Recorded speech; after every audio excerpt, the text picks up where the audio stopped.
Rose Buddies. How is everyone doing on this lovely Tuesday? How's everyone doing on this lovely Tuesday? Oh, it's so hot in here. It's hot as hecky, everybody. It was really nice and sunny but cool. But now this afternoon sun, man. It probably doesn't help that I'm drinking some hot tea. Although in China and other countries, it's normal. It's traditional to drink. I don't know, traditional feels like the wrong word. It's like the norm to drink hot drinks when it's hot because I don't know if it's like the hot, you take the heat into you and then it makes the outside feel cooler. Maybe somebody in chat knows.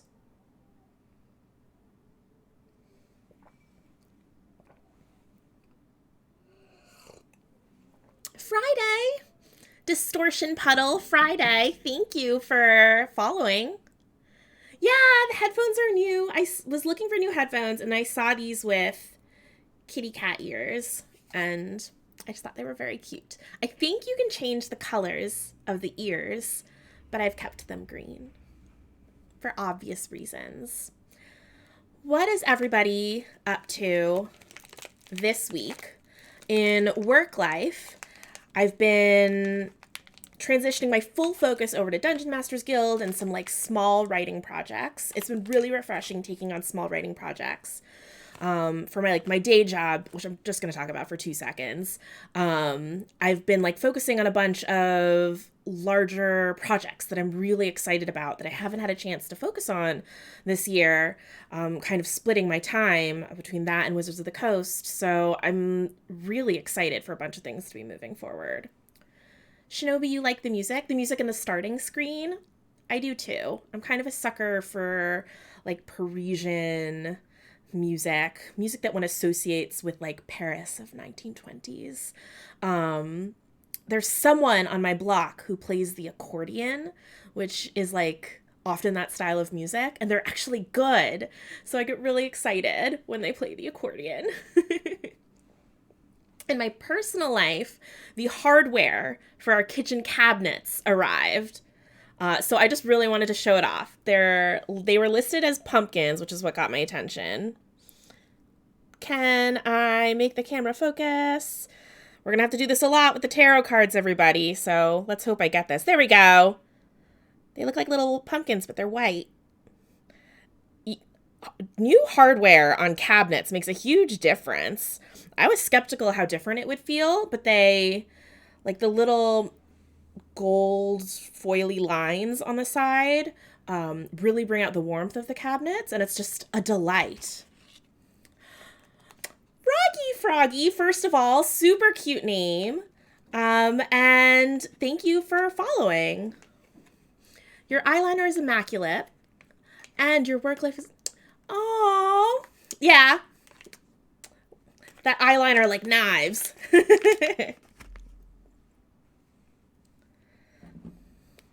I am drinking a tea that gets me in a really witchy mood, partially because it's in my tiny cauldron mug, but it is a... Hold on, I pulled it up so that I wouldn't pronounce it wrong. A Lapsang Souchong, which is a smoked black tea. And it always makes me feel like I'm drinking a potion because it's so strongly smoky.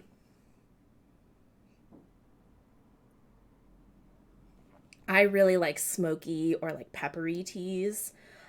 So I adore this. I got a humongous bag of this from the community manager at D&D when I left that role. She sent me a care package from, I think it's called Geeky Teas from LA. And they call it Smog's Breath. But I know Friday uses, who is in the chat, Friday uses this in a bunch of blends. And I really, really love those blends. They process those leaves over actual pine wood fire. It's legit campfire leaf. That's so cool. Tea really is magic. So today we're going to be talking about, goodness, a bunch of witchy things.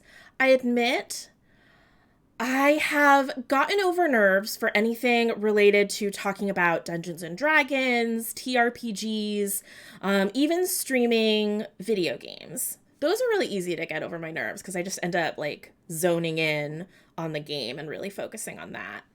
But I've not been super public talking about the witchy spiritual side of my life. So this is giving me a little bit of like tummy butterflies. So everybody be nice to me. I figured I'd warm up before we get to my tarot card collection, which I'm slightly embarrassed of how many tarot card decks I have. I've been collecting them for a really long time. And I was able to unbury two boxes that I have with decks stored in them.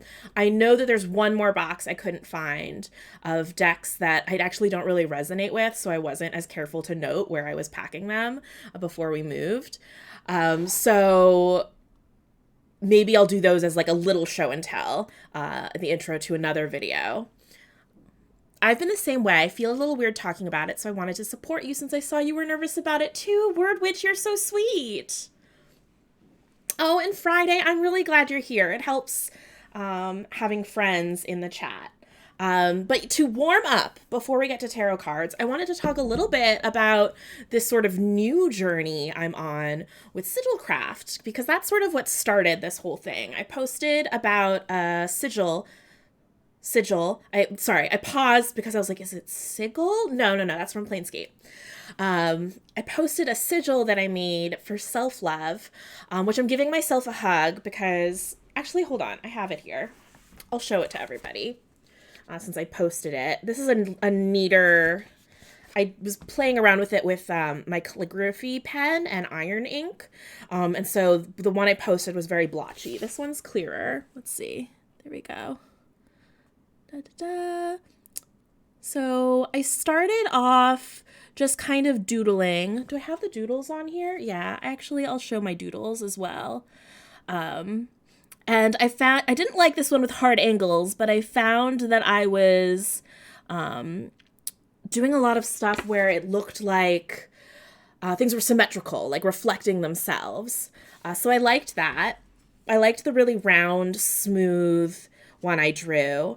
And so then I wanted to kind of draw another circle around it, making it look like it was giving itself a hug.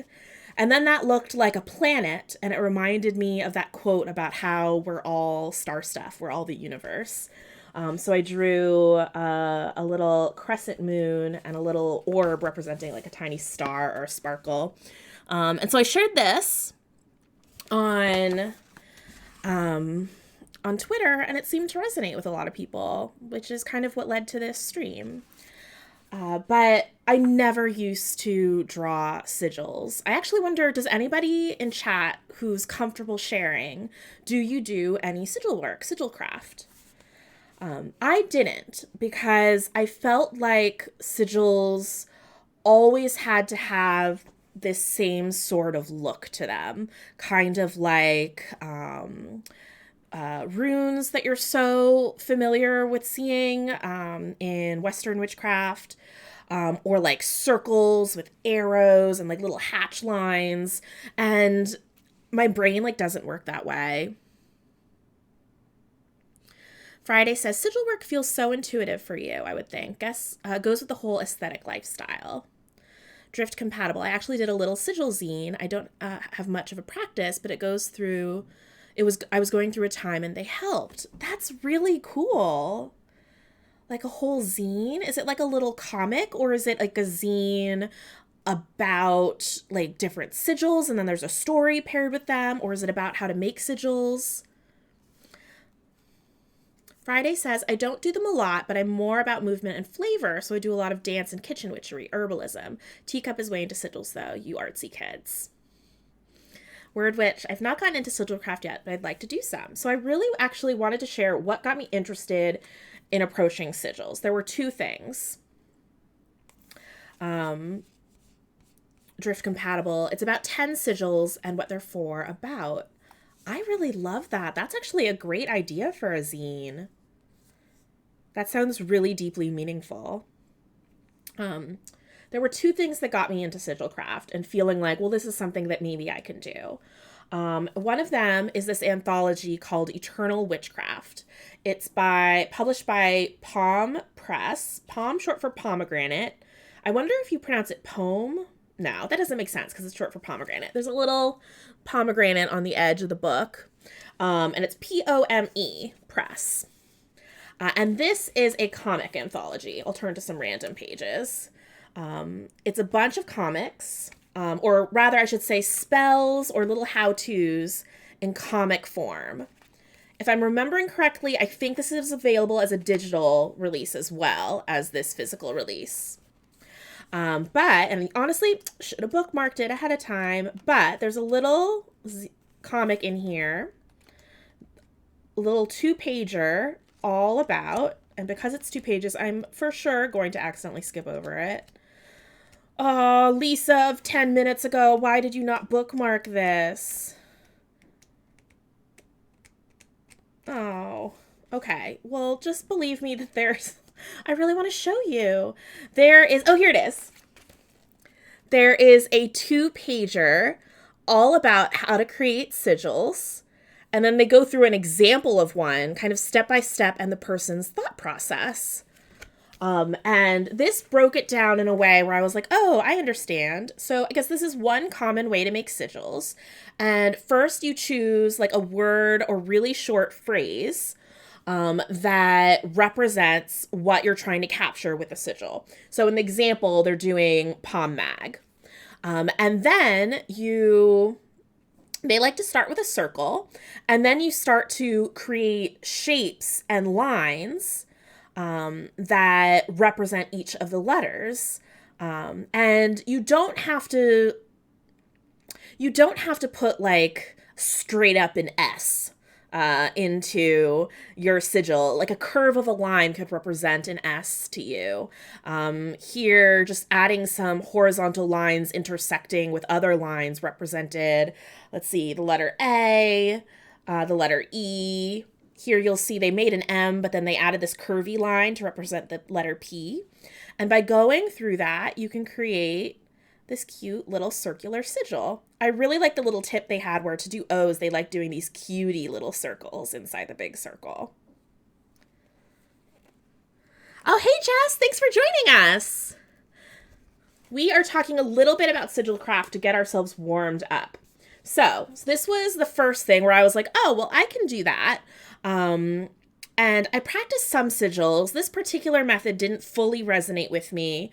In that the things I was creating, they looked like cool symbols, but they weren't things that I felt like I could memorize or that felt super meaningful to me. But I liked the practice, and that might be a method that resonates with you.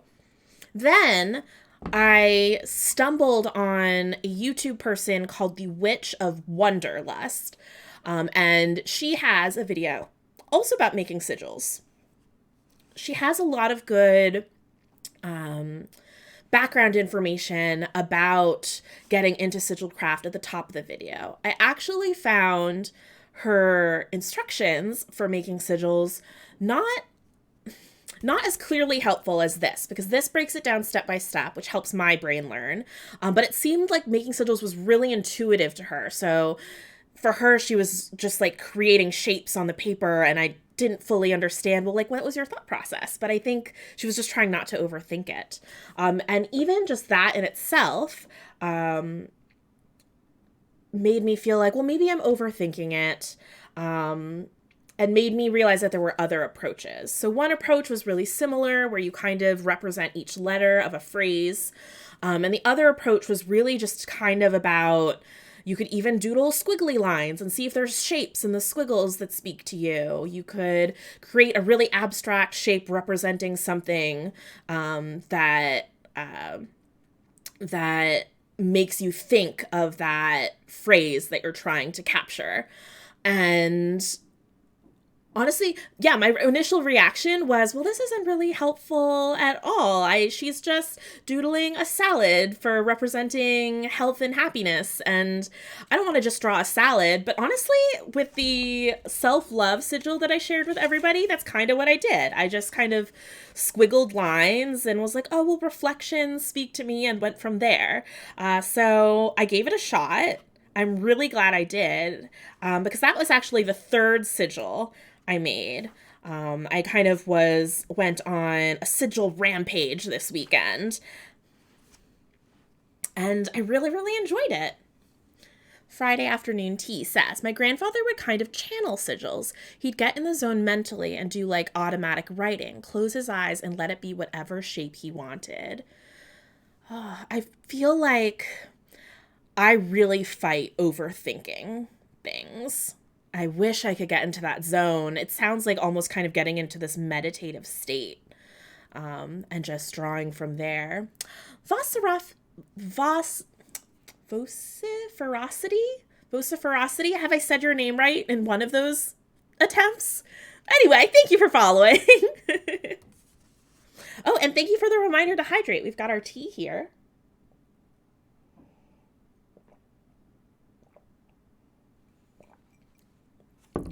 Well, I really enjoyed it, and I rewrote my self-love sigil so many times, especially as I was practicing with my calligraphy pen. And I really feel like, I don't know if I always feel like there is magic in intent, in the thought you're putting into your craft. I think that's where the magic stems from.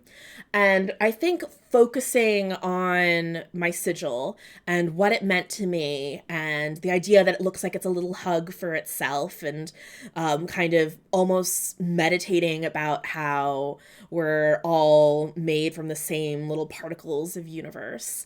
I think that really did affect me, because I had been last week in this really funky mental state, and I feel like there's a definite shift.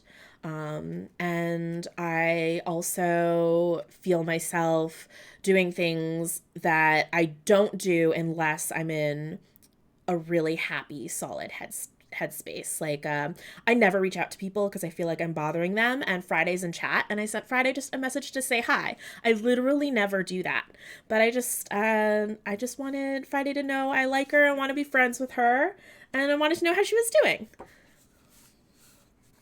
Word Witch says, yes, that's my belief as well. Intent is so important. Agree 100%. Oh, Friday says it made my whole day. I'm really glad. I was really happy with myself for doing that, so I'm glad that I was not bothering you. Friday, he was an actual wizard. That approach made me uncomfy too. I wish I was that free-spirited. But yeah, that is sigils, and I'm just starting out. I like the thought of, in this little notebook that I've had lying around, so I started putting the sigils in here. It's good paper for doodling because there isn't any lines. I kind of like the idea of trying to, I don't know, make a sigil a week, or just whenever it's speaking to me, whenever I feel like picking up this notebook and doodling, or focusing my intent on this little symbol that can help me focus in any other work that I do. Sometimes I even just find myself with that self-love sigil just kind of tracing it with my finger when I'm feeling anxious or fidgety. And it helps. It really helps. I hope that sparked some interest for someone in sigils, that it could be something for you. And also give you an idea of where to find resources to learn to do it. The comic that I mentioned in Eternal Witchcraft is actually published on their website, the publisher's website. If you go to pome-mag.com and look up sigils, it's like the fourth result. It's you'll see it's called Lesson in Sigilcraft, and there's like a cutie little witch wearing a big wide brim black hat on the little image that pops up. And the blog post is by Jenny Gacy. That's how you'll know which one is the right one. Okay. Should we talk about tarot cards? Does did anyone join this stream with any particular questions in mind about tarot? Or are you just interested in seeing my collection? Or do you have questions? I'll maybe try to cater to whatever folks in chat are most interested in. Oh, Jess, thank you so much for doing the mod thing and grabbing that link. All right, Jess wants to see the collection. I'm just going to start with that. I'll keep an eye on chat. Y'all let me know. Okay, this was my very first tarot deck. I hung out so much at the Barnes & Noble next to Chili's. All the cool kids went to Chili's on Friday nights for dinner after school. I did not do that, but I saw them while I was hanging out at Barnes & Noble buying books. I know this was from the New Age section of Barnes & Noble. I'm so sure. It is the Goddess Tarot. Goodness knows why I can get an idea of why. I haven't opened this in so long. So, of course, I'll open this up to all the king cards. Got all these dudes in a goddess deck. Okay. Here are a few cards. So, oh, Drift says, oh my god, my Rider-Waite tarot deck was also from a New Age section of Borders in like 2002. So I'll like just flip through some cards while I talk about this a little bit. So my journey in witchcraft started in middle school. It stopped abruptly when my mother was like, no, that's weird. Stop doing that. But in that brief period when I was allowed in the New Age section of Barnes & Noble, I must have picked up this tarot deck, the Goddess Tarot. Now, it being the Goddess Tarot and having some badass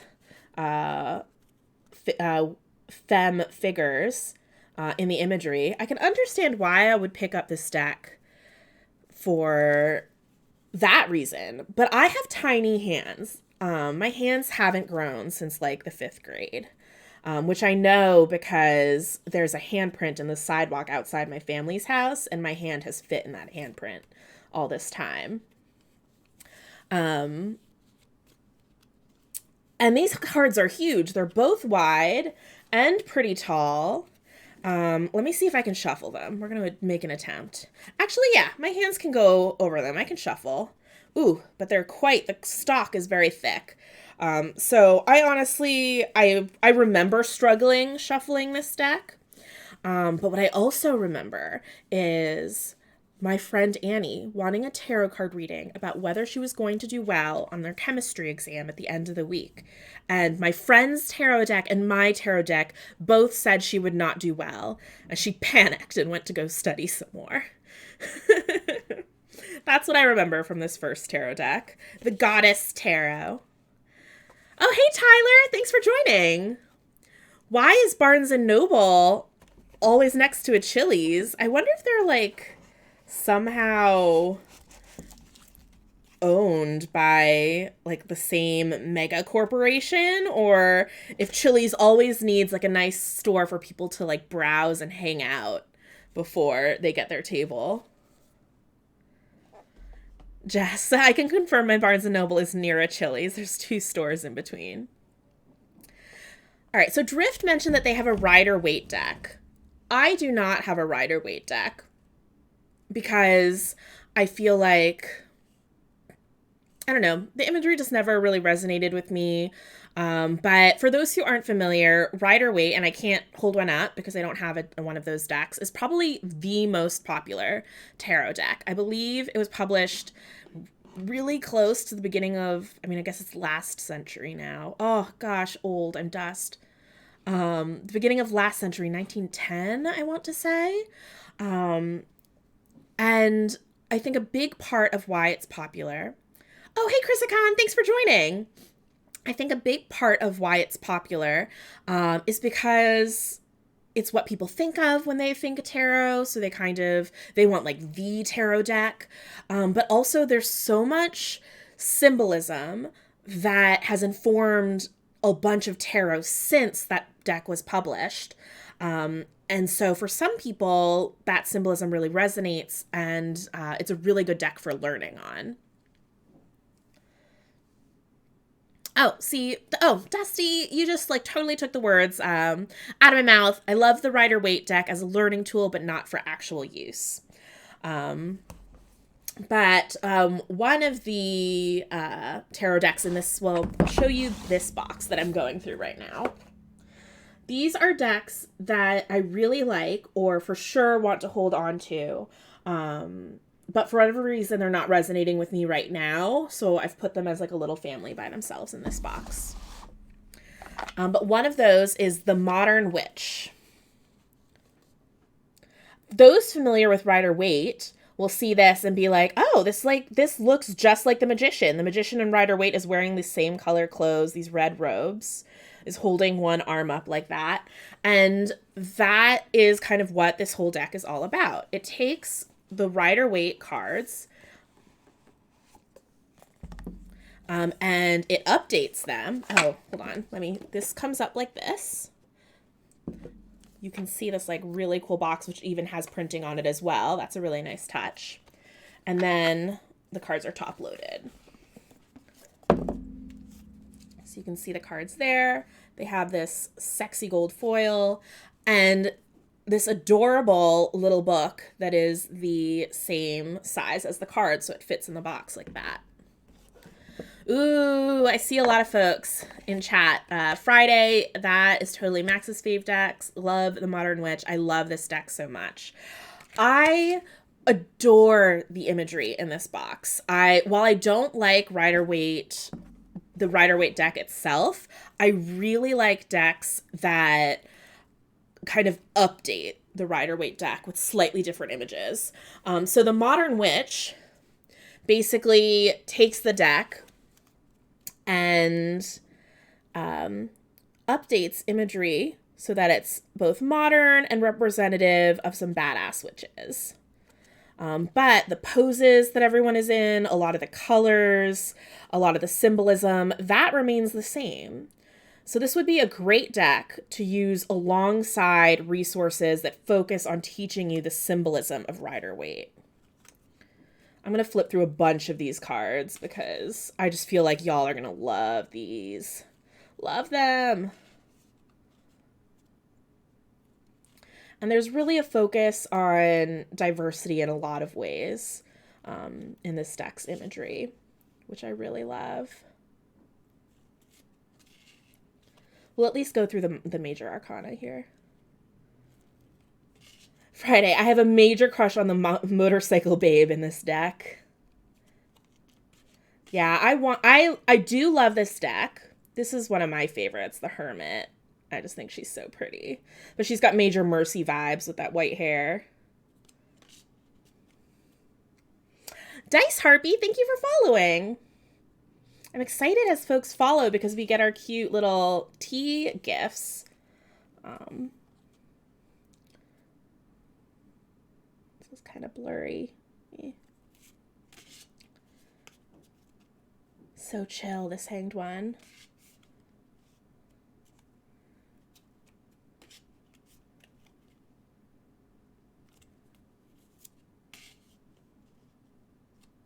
So I wanted to love this deck, and I do love it, but what I found was the cardstock is actually too good.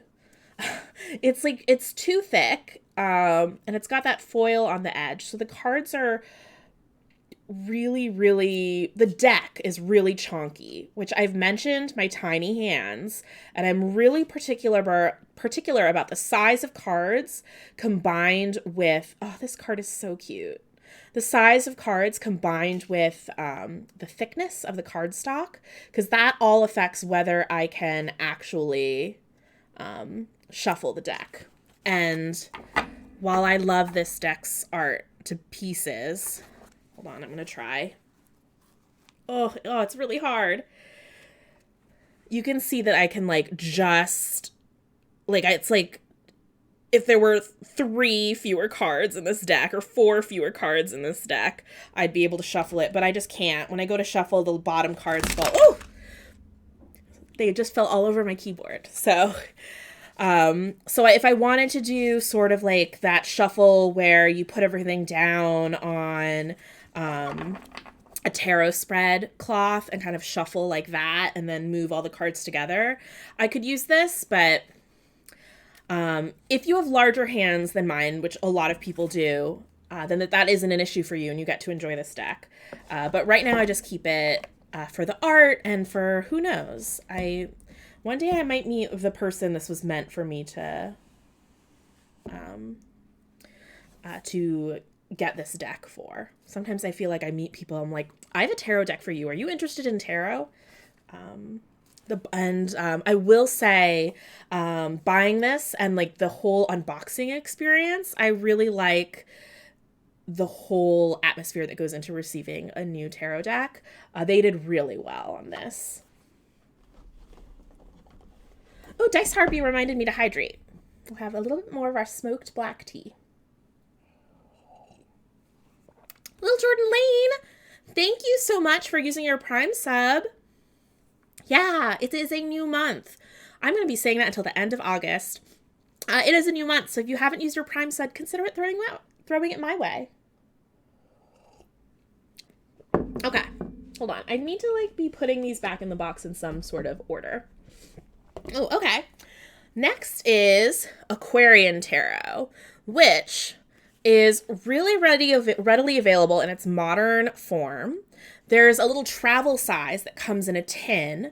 I actually tucked that into a giveaway that I did for D&D Block Party. I promised someone a gift package from me, so it was stuffed with D&D things, but I tucked in a travel size Aquarian Tarot that I had. I think this is from the 70s is when it was originally printed, and I liked this so much. I really wanted to get my hands on one of the original printings of it because the cards are bigger, they have a different feel, the tone of the colors is really different. But yeah, this was really popular in the 70s, and the whole style is very Art Deco, I guess is how you would describe it. We'll see if while I'm flipping through we get the star, because that's one of my favorite cards, but look at that moon card. So pretty. And so all of the cards kind of have this look. Oh God, scary. It's scary getting the tower even just as a card I'm showing you. Oh, I should be showing the backs of cards too. Here's the backs of the cards. One thing I don't like is that the cards aren't symmetrical. So if you do card reverses, you can kind of tell before you draw a card whether it's going to be in reverse or not. I don't like that. I like cards to be symmetrical.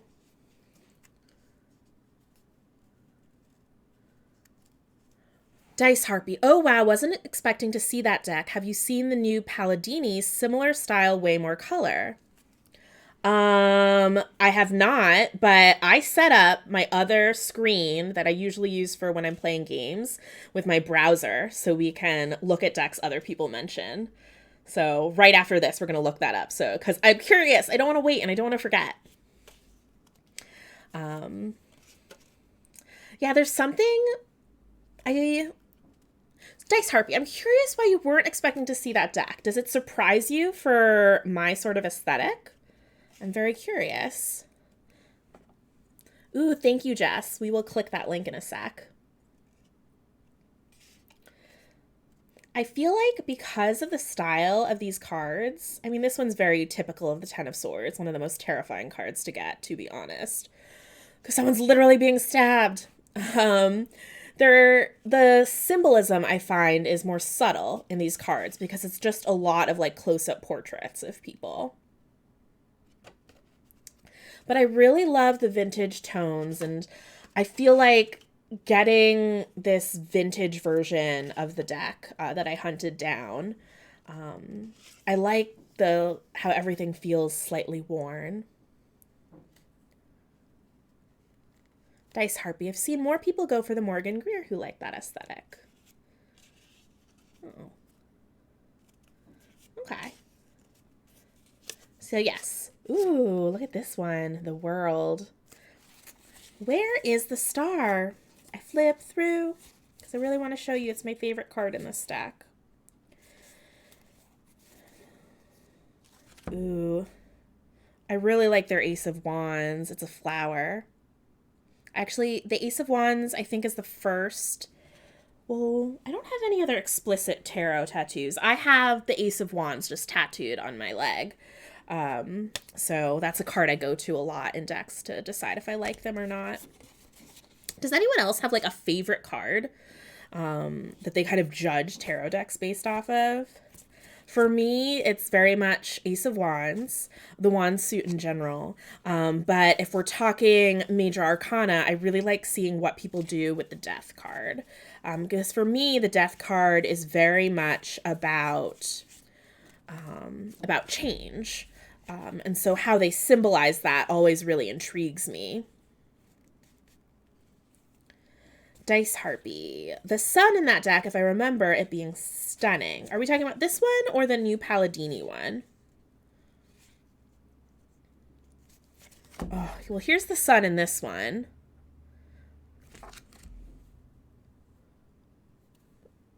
Oh, it's always a struggle getting this to focus. What I need to do is get one of those. We'll just hold it back here. What I need to do is get one of those, get a camera or figure out how to get this camera to point down on the table. It would be a lot easier to show you all these cards. I hadn't even thought about that. Here it is. Here's the star. My favorite card in this deck. Look at this gorgeous burb.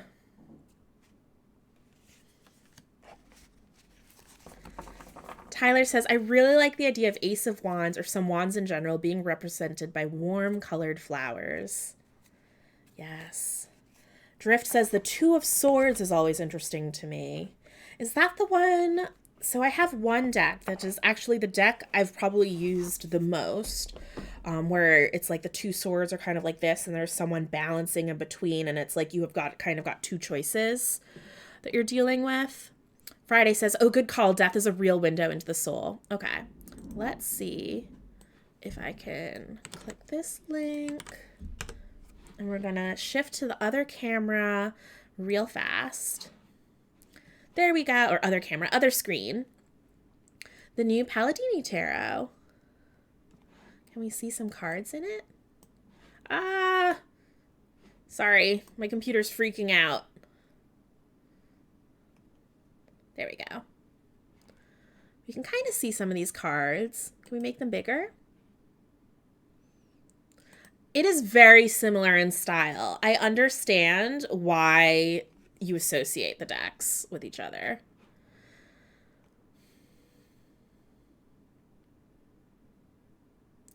Drift. The Two of Swords is always interesting to me. Someone sitting blindfolded holding two swords in Rider-Waite.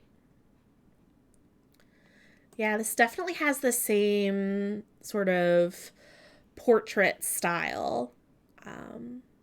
And also that sort of just like kind of like the torso up of all of its people.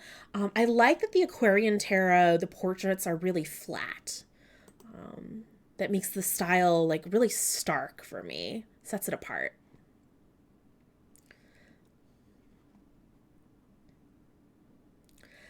Maggie Stiefvater put out a Raven's Prophecy Tarot deck, and every card in it is beautiful, but the Two of Swords is particularly great.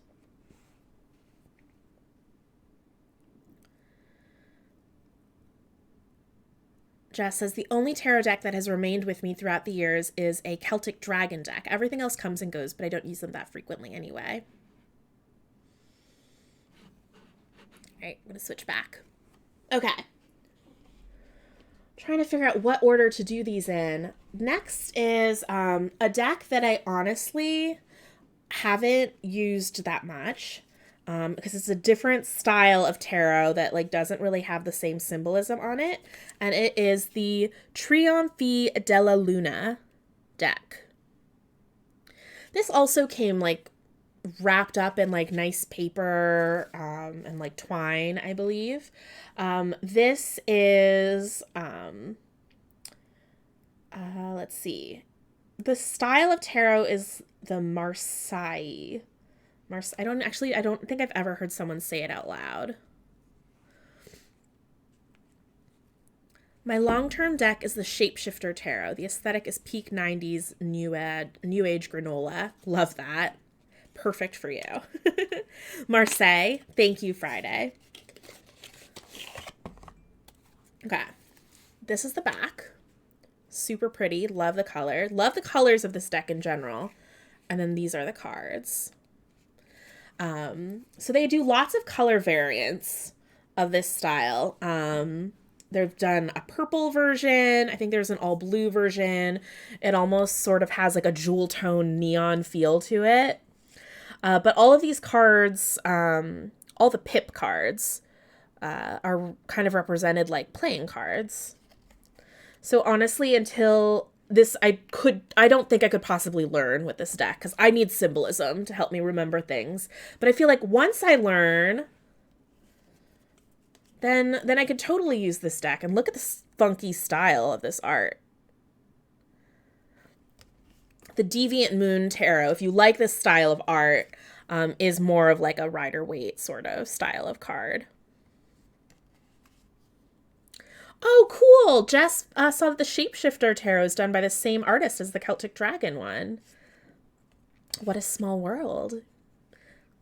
You two are linked in that way. Oh, and there are also a couple oracle cards. I think this is one of the oracle cards in there. So I got this deck purely for aesthetic. The colors really speak to me. I'd seen that those other special editions they did in purple and blue, and when I saw this rose version, I jumped on it. I'm really, really a sucker for collecting tarot decks. Dusty knows my weakness.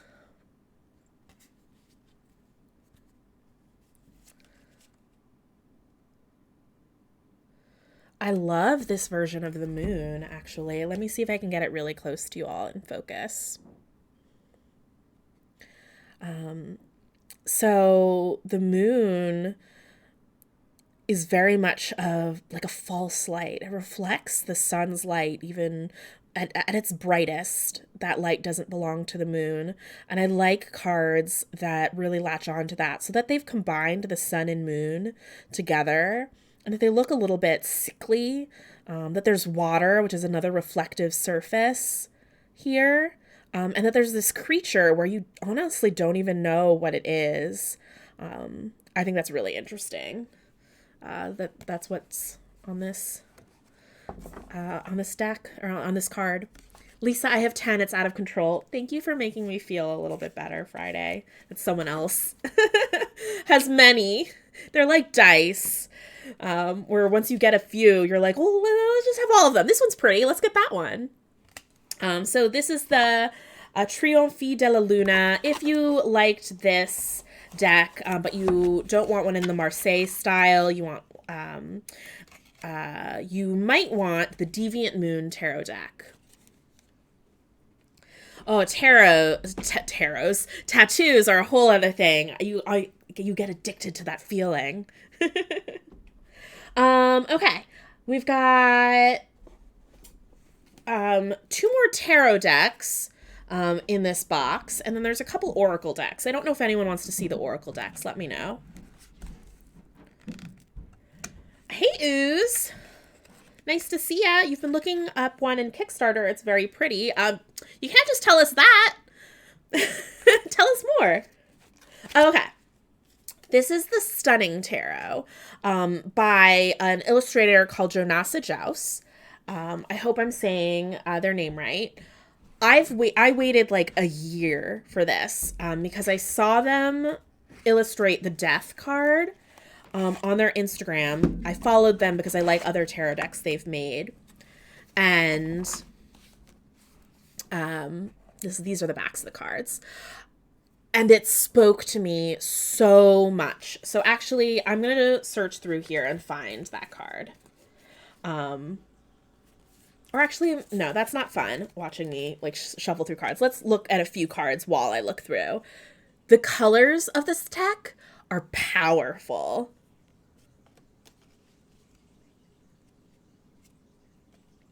So I waited for this so long. I find the cards, the right card stock and size that I can shuffle them. The reason this is in the I love these, but I'm not using them right now box. Oh, I love the wands. The wands are like all super witchy. The reasons these are in that box are because the symbolism isn't resonating with me right now, but it might at another point in my life. Oh, so here, what I was talking about with the moon being a reflection of light. I like how I said the symbolism doesn't resonate with me and then immediately find a card where it does. It's more of the suit cards where I don't fully understand the choices that Joe Nasa made, and I really wish that book had included a booklet that talked about the artist's choices. But look, it's totally a reflection. This art is just so, so beautiful.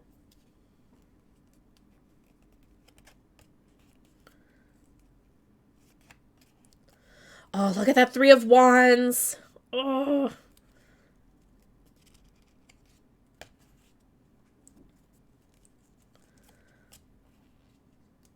Yeah, Friday. These colors are loud. Each of the suits has a color. Oh, we found it.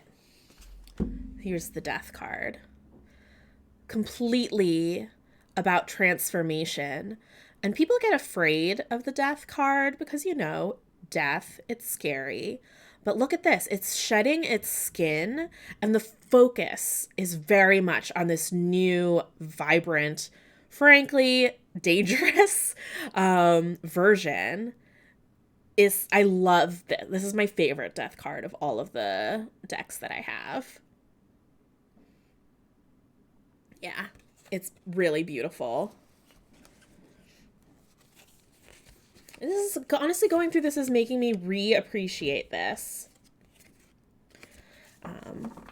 That is called Stunning Tarot by Jonasa Joust.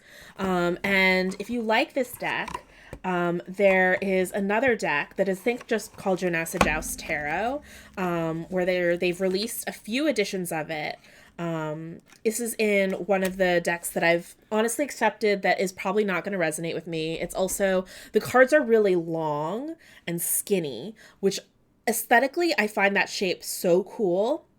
No way in heck I'll ever be able to shuffle those cards, which is a real bummer. The cards are also labeled in Spanish, which I cannot personally read. So it also makes it harder for me to pick up. But the artwork for that deck is really, really beautiful. TK, hi! Thanks for coming in while you're prepping for your game tonight. Okay. Wait, Friday, are you asking? Friday? It's called the Jonasa Joust Tarot. Honestly, I have it in one of these boxes that you cannot see in this fortress of boxes here. When I find it, it's yours. I feel like you're meant to have it. So I will bring it by the shop. The artwork is just so beautiful. If you loved Stunning Tarot, you're going to really love the artwork for that one. It's not as bold, bright colors. It's much softer in color palette, but the artwork is really striking. Is it this one? I do a click.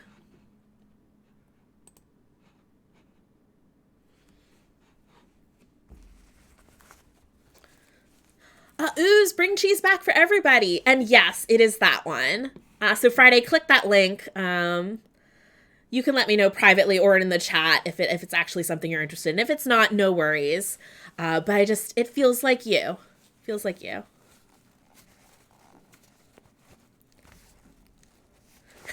Way ahead of you, and now I'm in love. All right. This is a deck that one of my friends actually saw and said, Lysa, you have to get this deck. And I was like, why would you enable me? It comes in this pouch. It's called the Indigo Alchemist Tarot. And actually, now that I'm holding it again, I might move it back into the box of cards that I use.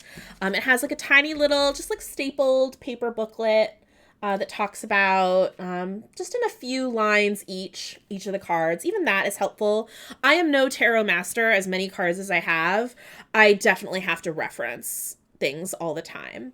We'll talk a little bit more about that later. So I appreciate when a little booklet is included. I adore the backs of the cards. How beautiful are they? And I didn't think I would vibe with the cards themselves, which are, they're like, so they'll like have legit like words on in the like the paintings. Like this is like the coexist little thing that's on like bumper stickers and stuff. But for whatever reason, this person's paintings I vibed with for quite a while. Some of my favorite cards are this shape. And this deck is the perfect cardstock and size of this approximate size and shape of deck for me to be able to shuffle. Jess, don't you dare send me links to Kickstarters. I will say I'm really, really picky these days about what tarot decks I will get. Recently, there was a tarot deck with illustrations of flowers, like Botanica, I think it might have been called. And so many people sent me links to that, but I couldn't. It was beautiful, but I knew it was going to end up in my box of I love it, but oh my god, look at this. The Empress. That's really cool. It's really beautiful, Friday. I just knew, like, I already have a botanical deck that I really like. I couldn't justify it at the time, but I was also buying a house, so. Ooh, I think we're coming up against the Two of Swords that Drift really likes. Oh gosh, swords are the scariest cards to draw. I've never drawn this card in this deck, and I'm really glad, because look how terrifying that is. Two swords, they're like trapping them, and they've got skulls on them. This is the most intense Two of Swords I have ever seen. Drift, you mentioned that in the Rider-Waite deck, the person is blindfolded, and you can see this person's covering their eyes, which feels a little different from being blindfolded. That's more passive. This is more like you're terrified. But I wonder if that part of the symbolism is really important. Yeah. So that is the Indigo Alchemist Tarot. This honestly isn't the sort of deck that I would normally go for. In terms of aesthetic, but for whatever reason, it vibed with me. I used this one for a while.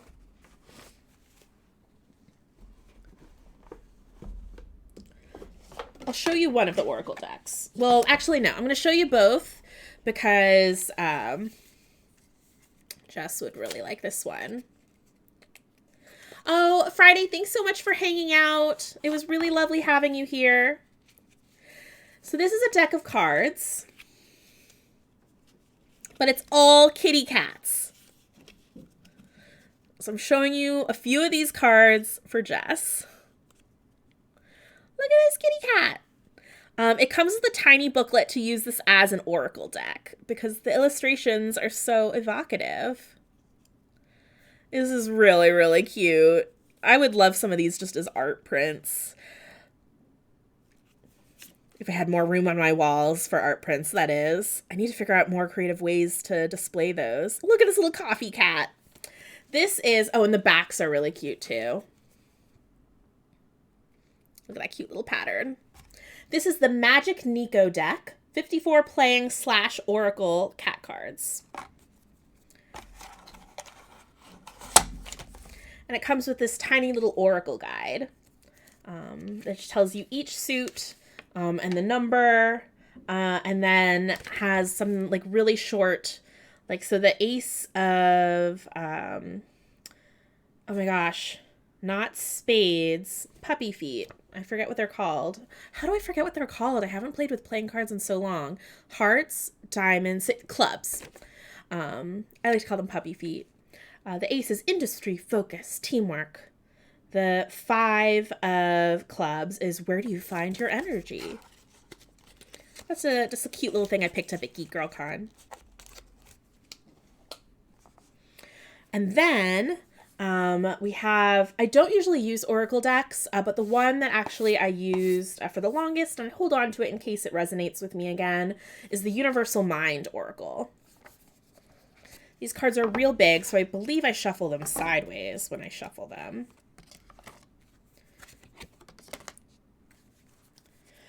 But these are in the style of like photo collages. This is the back. And I just found the photography. This is the swamp card. I found the photography so evocative. Purpose and duty. They also have like little element symbols in the corner. Here's one where they've done a lot more of the collage work. Sacred Space.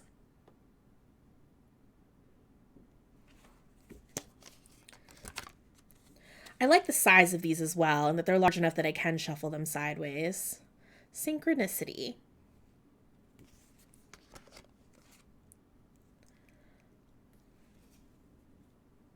Well, I guess I found these pictures very pleasing, like the most beautiful Instagram.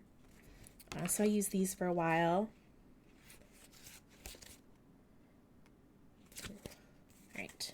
So that's one of my Oracle decks. I don't have a lot of these. Does anyone like Oracle decks more? I like the structure of tarot.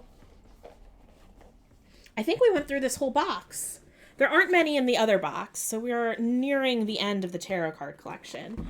But after I talk about my collection, I have just a couple of resources for those who are newer to tarot or aspire to learn to read tarot more intuitively, the way, like, that's been one of my goals, honestly, the past few years, and then I don't follow through, but I have thoughts on that. Okay. Those are just in a black shoebox. The Modern Witch deck came with this gorgeous tin, and this is what I keep my tarot decks that I currently use in.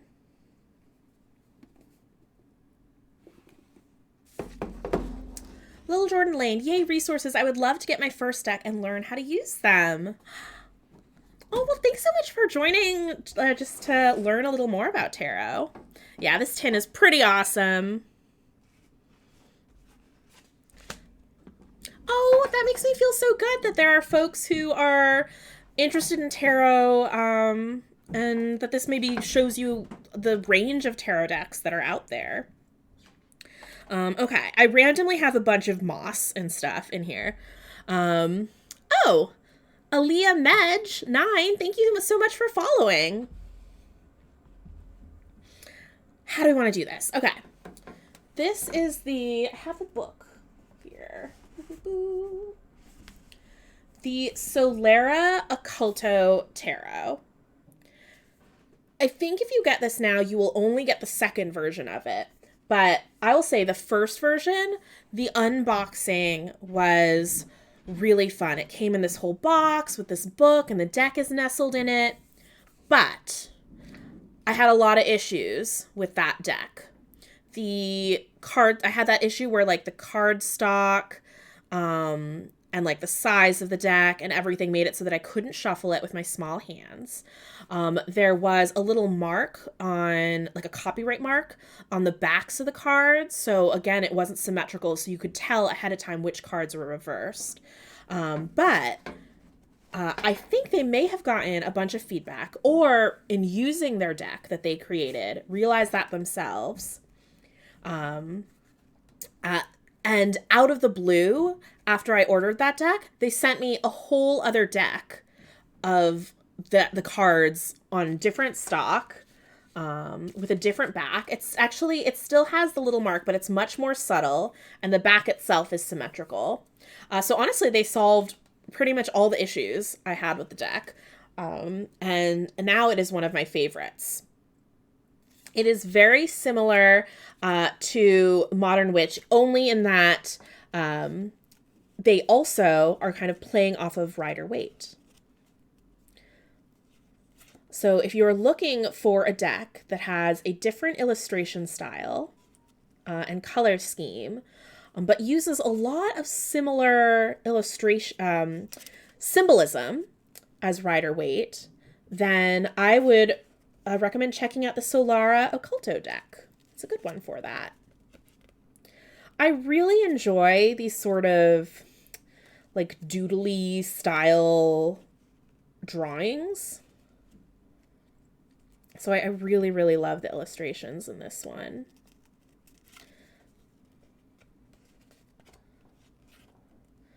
Yeah. And I remember they inserted the moon here for those like reflected, not quite to be trusted reasons I mentioned. So the symbolism does kind of mesh with me.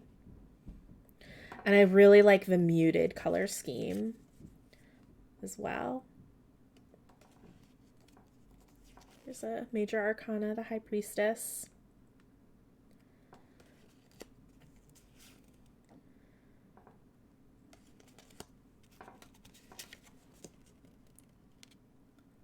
There we go.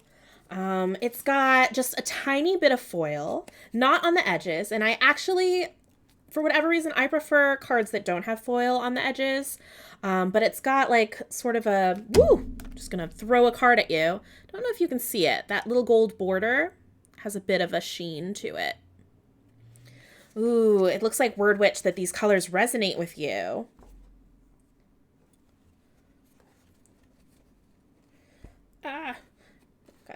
And I gave the original version of the tarot that I had some issues with, but a friend of mine really liked the style of the cards and is newer to tarot. So I was like, you want it? This deck is yours. And I sent the box and everything with them. So I keep it in a little tarot bag. Okay. This next deck, I honestly forget what it's called. That's not helpful. I used to know what this was called. You can see one of the reasons I really like it is I can fit the whole thing in my hands. They're playing cards size and material, I think. I love the black and white backs with the flowers. I can shuffle these so easy. I held on to this deck. I got it while I was living in New York City.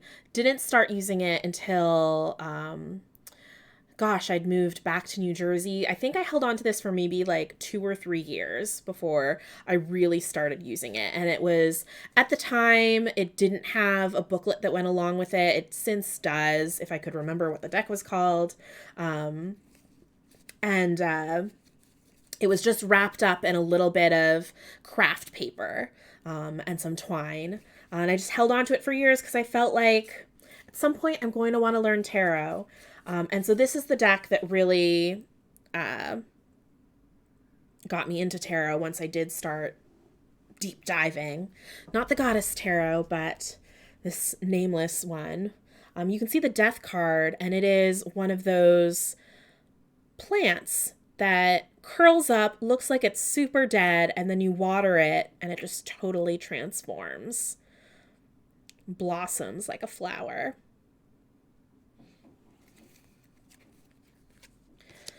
And this artist's whole thing was that they wanted to create a tarot deck that used symbolism that spoke to them. And I guess I liked it because it felt like it spoke to me as well. But you can see there's such a wide range of tarot decks. For sure, there's one out there for you that resonates.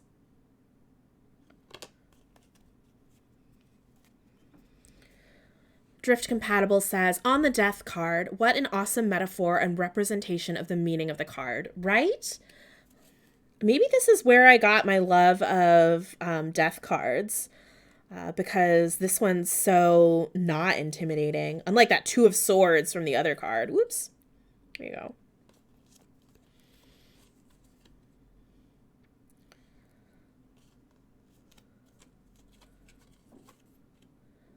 So this used to be my go-to deck. I thought no other would ever come into my life and change it. This is also maybe my most worn deck when you feel the edges. Oh, look, we've got some spam. I'll let Jess take care of that. Then I was burgled. And when I got back to my apartment, I had seen that the folks who burgled me had for sure touched this deck, and it just kind of changed the energy of it for me. I feel like I tried cleansing it, and it just didn't feel the same. And I feel like one day in my life I will return to it. But for now, I actually have it in a little tarot wrap that I made myself with Fireside Textiles. Thank you, Jess. And a little ribbon. And so I keep this in this box. Aw, thanks everybody. You got my back. Thank you. Okay. We've got 2 decks left. And one of these, oh gosh, okay. Everything about Star Spinner Tarot is so beautiful. I don't know if this is going to be able to, I'm going to be able to show it off. You can maybe kind of get it. It might look like the light is just like really bright on the box, but it has a slight holographic, the background of this has a slight holographic sheen to it. I don't know if you can like see that little bit of rainbow. This is by Trungles, who is a wonderful illustrator. And you open the little box. There are beautiful illustrations inside the box as well. Oh, Drift, this is such a great and wonderful space. I love coming to these streams regardless of what the topic is. That really means a lot. Thank you for saying something so nice.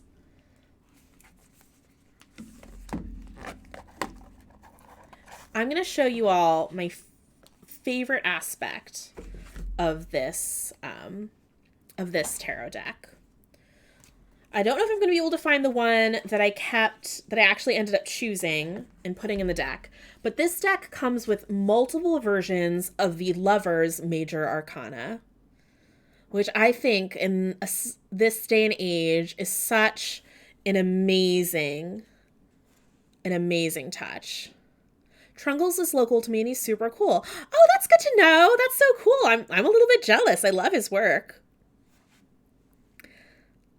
There's one more. There's 4 of them. One of them I have in my deck. These I keep at the bottom of the box. I love that there are different options for that particular card. It comes with a cutie little book, which has quite a bit written for, oh, well, that's in the introduction page. It has quite a bit written for each of the cards. It has the upright and the reverse. A whole page, and the type's pretty tiny, which might make it a little bit harder to read, but you get a lot of information, which I appreciate, rather than just a few keywords. Put that there. And we're going to show off some of this stunning artwork. Look at that. Wow. Queen of Cups or chalices. Justice. The colors are super playful in this deck. If you like things that are playful and cute, like this is the 3 of Swords is usually really quite scary. This one's almost sweet. Okay, even Trungle's Tower is scary.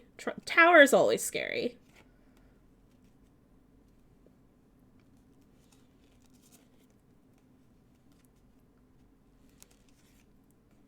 Oh, look at these cute little fairies.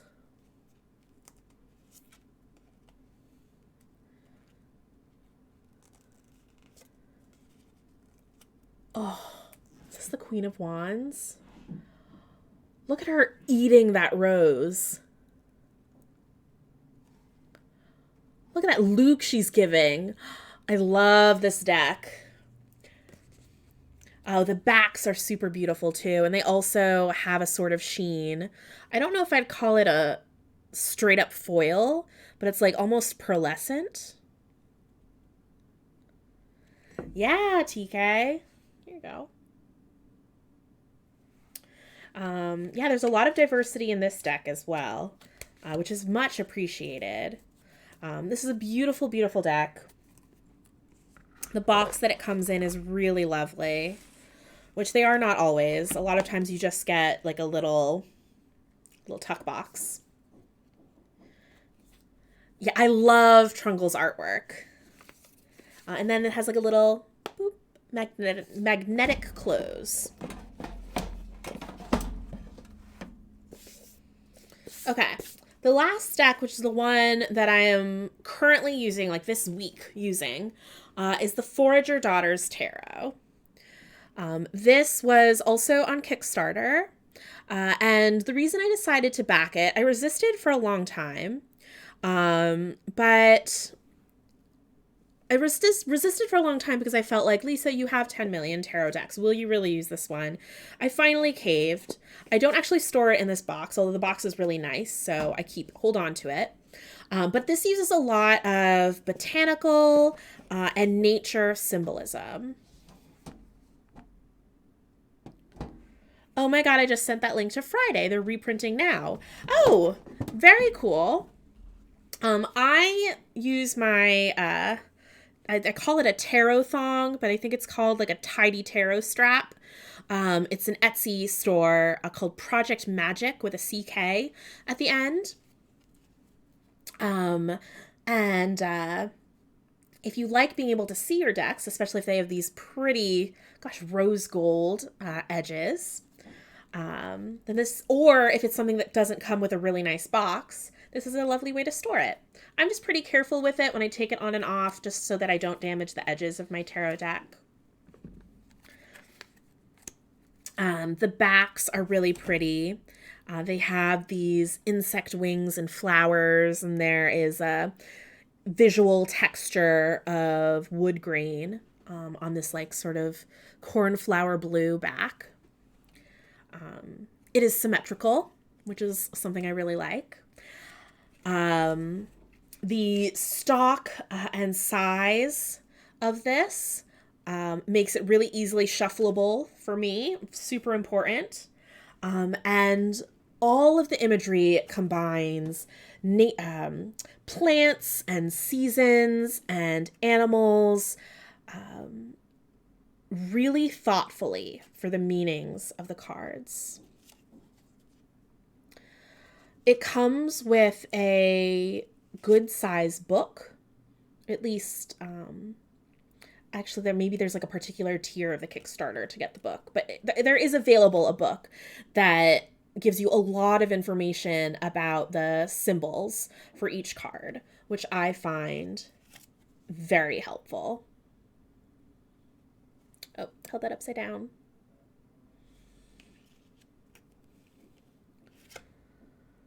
Oh, wow. Look at this Queen of Swords. That moth over a moon. The spider coming to get ya.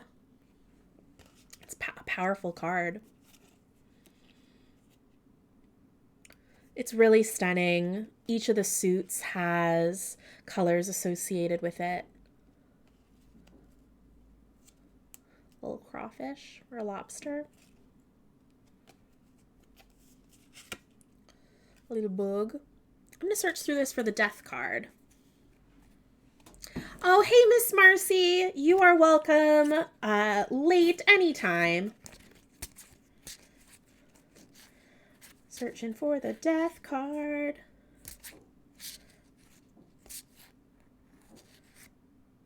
Oh, wow. Hold on. I don't know off the top of my head what the Five of Pentacles means, but there's a lot that really jumps out at me. So, you've got this little rat, but it's a skeleton. These sort of like almost weed-like little branches just sprouting from it. But look at the pentacles. They're all broken up and old and fractured. I actually really want to look up what that card means now.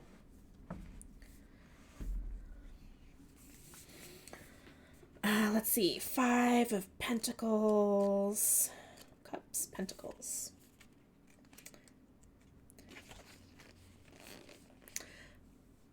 All right. The husk of a tiny creature lies under a barren bramble patch. The branches that were once laden with ripe fruit and green leaves have been stripped bare by the scorching sun. With its shade and food gone, the mouse has been left exposed to the elements and to fend for itself. 5 coins are suspended over the scene, their surfaces tarnished and cracked. The Five of Pentacles represents isolation, poverty, and loss. The struggle to survive has never been more apparent, but resources are scarce, and there seems to be no hope in sight. It may feel like there is no support, and the idea of continuing alone is disheartening. Moments like this make the world seem incredibly harsh. Now is the time to ask for help before the situation worsens. There's another couple paragraphs and then a bunch of keywords, as well as just lists of the major symbols. So mouse stands for impoverishment, feeling drained. Dead briar patch, resources dried up, no respite. Pentacles, comma, broken, loss of value, loss of wealth or health. I really like how they treated symbolism in this deck. And so I'm actually planning on using this deck for trying to learn tarot by heart. Okay, Miss Marcy asked a question, but do you have a favorite card across decks? Yes, I really like the Ace of Wands, that sort of spark of creativity and energy and creation and opportunity and promise. I have it tattooed on my leg to remind me of that. And I really like death cards and seeing how a deck treats that card, because it's not really so much just about death, about ending. It's really about transformation and what comes next. And decks that focus on that aspect of it rather than having like a Grim Reaper or something on the card, I find really fascinating. I find really drawn to those. I'm trying to find the death card in this one because I know it really speaks to that message. Flip through really fast. If I can't find it, I know where the image is, so I can just show you the image of it rather than the card itself.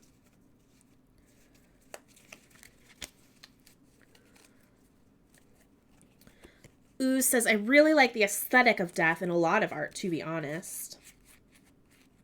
I'm edgy like that. Okay. I'm having trouble finding it in the deck itself, but it's on the cover of the box.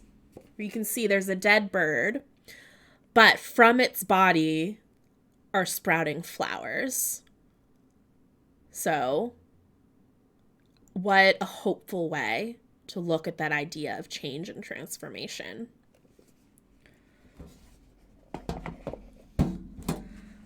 So as far as my tarot card collection goes, aside from that box of, I think there's maybe 3 decks that I have where I just felt like they don't speak to me. I don't think they ever will. I'm kind of set them aside that one day I'll find someone who the deck I think truly belongs to.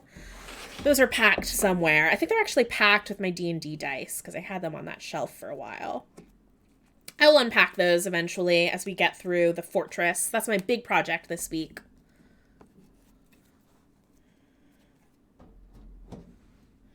But aside from that, these are the decks that I'm holding on to until Jess tempts me with more tarot deck Kickstarters. Please do not. Oh yeah, Jess has posted a link in chat. I guess Forager's Daughter Tarot has is doing a second run. So if you really like this deck, check it out. Just me? What? No, I would never. And yes, this is the chonker of a big old book with all of those symbols and meanings to help you learn about your tarot deck.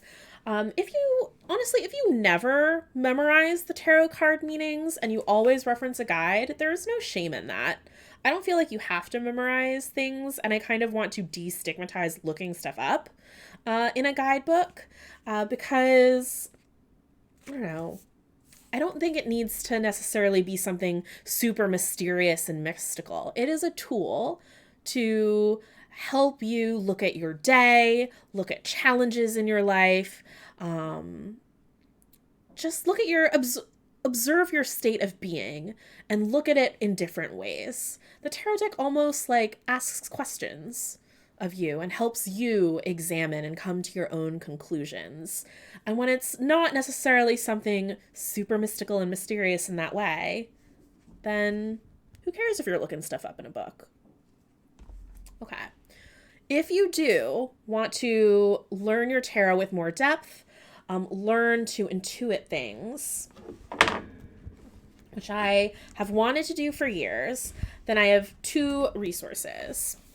One is 78 Degrees of Wisdom. I think there are a bajillion editions of this book. I got whatever was the most recent at the time. This book is going to be most useful for you. Honestly, a lot of tarot resources are going to be most useful to you if your deck is either the Rider-Waite deck or uses a lot of symbolism from the Rider-Waite deck. So, of the decks we went through today, the Solara Occultus deck, that one uses a lot of Rider-Waite symbolism really explicitly. Also, the Modern Witch tarot deck really explicitly pulls from Rider-Waite symbolism. Yes, Dusty recommended this one to me. And this goes through every card. There is a breakdown of symbolism. There are anecdotes. There are parts of this that teach you how to do different types of tarot readings. This is a really good one that a lot of people recommend. Oh, hey, we've got a raid happening. Bree Danan, thank you for the raid. Hi, raiders. Thanks for joining us. Oh, they're honking like geese. Possibly here to cause mischief, then. Welcome. We just got done going through my tarot card collection. And now I'm talking about some resources for folks who want to learn a little bit more about tarot, potentially even reach a point where they feel like they have all the meanings of the cards memorized, or they can intuit meanings from symbolism. What game were you all playing? Just pouring myself some more smoky tea. We just got watching tarot card art being done. Wait, really? You were watching someone draw That's so cool! Brie actually made her own tower card today. That's amazing! Oh, the tower card is really scary.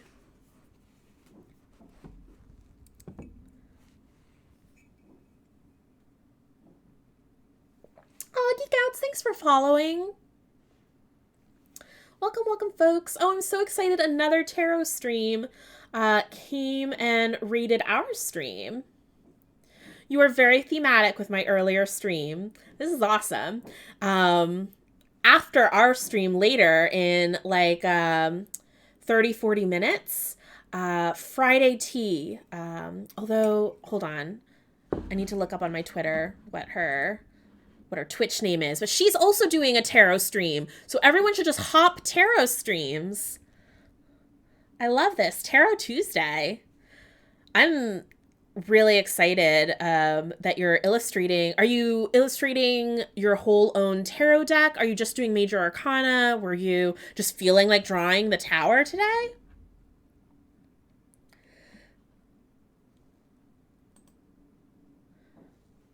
Jess is going to find it and post it in the chat, but her Friday's Twitch is distortion_puddle, and it's 7 Pacific time. So that's like 35 minutes. I feel like I can hang out for 35 minutes so that we can raid her stream. She's doing tea and tarot. Aw, thanks, Jess. You the best. Odds and ends. Hopefully more than just the one card. We are planning on making the whole tarot deck as a community project. Wait, so is that a community project like different artists are making different cards? Or is Breedanan making the whole deck, but folks are like commenting in chat and helping with symbols? Okay. Can I post? If you, Breedanan, if you give Cool Dragon the link, she can help post it. I don't mind you sharing a Discord link. Killer Haku says, so we have it as a Twitch points reward where someone can get a tarot card started and finished and Bree can draw it. What? I love this. Hold on. How do I... Okay. I need to make a note so that I follow you, make sure I'm following you later so I can see these streams. Bree Danan. Oh, Killer Haku, thanks for following. I think that's really cool. Do you always stream on Tuesdays? Because I want to watch.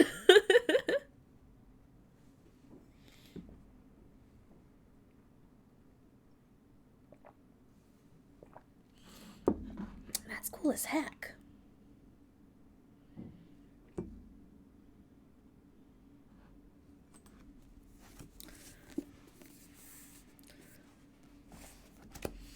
Okay. We'll have to figure out, when do you start streaming? Because maybe I can start watching before my Tuesday stream.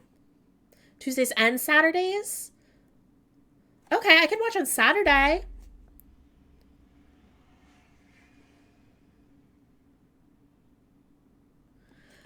There we go.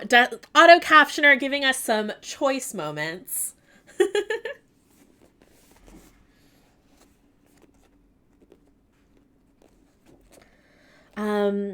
So kind of moonwalking back, I had just shown the 5 of Pentacles from this other deck, and I'm actually curious.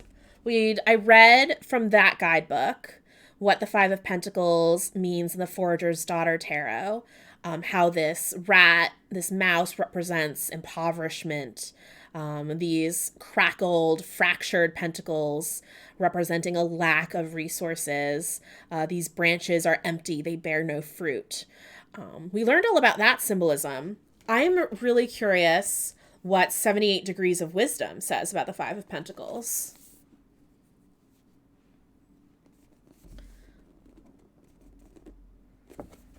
Okay.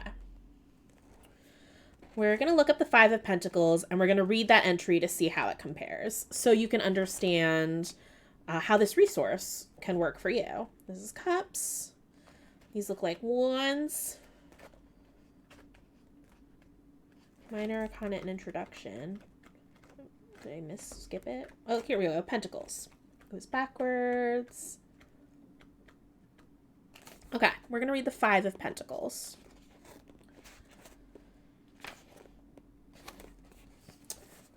Usually it has a little picture of the 5 of Pentacles, but this does not. That's strange. Oh, it's on the bottom here. Okay. In Rider-Waite, I'm not reading. Right now I'm just describing the image to you. In Rider-Waite, it looks like the 5 of Pentacles has like this big window that has in stained glass 5 pentacles on it.